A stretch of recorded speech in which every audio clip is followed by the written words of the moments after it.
আসসালামু আলাইকুম, কেমন আছেন সবাই? আশা করি ভালো আছেন। দোকানের বুন্দিয়া বা কেনা যেটা প্যাকেটের থাকে সেটা আমি একদমই খেতে পারি না, তাই বাসায় বুন্দিয়া বানিয়ে নিয়েছি আজকে। সেটাই আমি আপনাদের সাথে শেয়ার করতে চলে আসলাম। নিয়ে নিয়েছি 1 কাপ পরিমাণ চিনি, সেই কাপের হাফ কাপ পরিমাণ পানি চিনির সাথে দিয়ে দিলাম। তারপরে একটা এলাচ ফাটিয়ে নিলাম আর একটা দারুচিনি, এটা দিয়ে একদম জাল করে শিরাটা বানিয়ে নিব।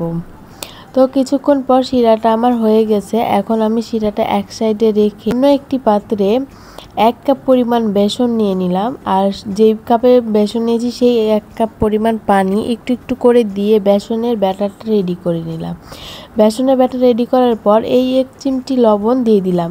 এটা খেতে খুব স্বাদ হয়, মিষ্টির ব্যালেন্সটা ঠিক থাকে আর কি। তারপরেই তো তেল গরম করে ছিদ্রযুক্ত একটা ছাঁকনি দিয়ে আমি উপরে ব্যাটারগুলো দিয়ে সুন্দর মতো এই যে দেখতেই পাচ্ছেন এভাবে দিয়ে দিলাম। তারপরে আরেকটা ছাঁকনি দিয়ে একটু নাড়াচাড়া করে নিলাম, একটু লাল লাল করে ভেজে নেব, তাহলেই আমার বুন্দিয়া রেডি হয়ে যাবে।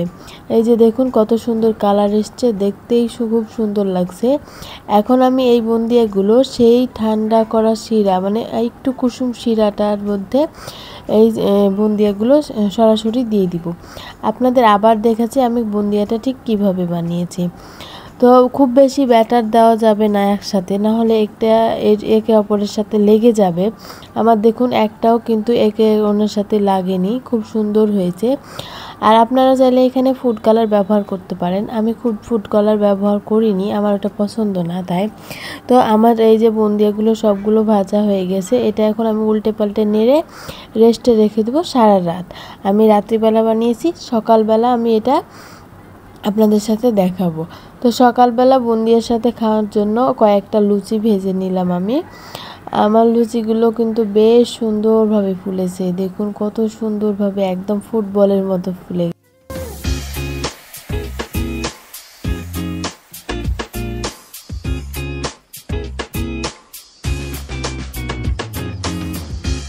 কয়েকটা লুচি ভাজা শেষ। তো এখন আমি আপনাদের সাথে দেখাই যে বুন্দিয়াটা কত সুন্দর হয়েছে।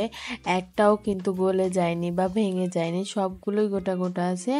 আর খেতেও মাশাআল্লাহ দারুণ হয়েছে। দেখুন কতটা আমার এই লুচি বানানো বা বুন্দিয়া বানানোর ভিডিওটা কেমন লেগেছে অবশ্যই কমেন্ট বক্সে জানাবেন।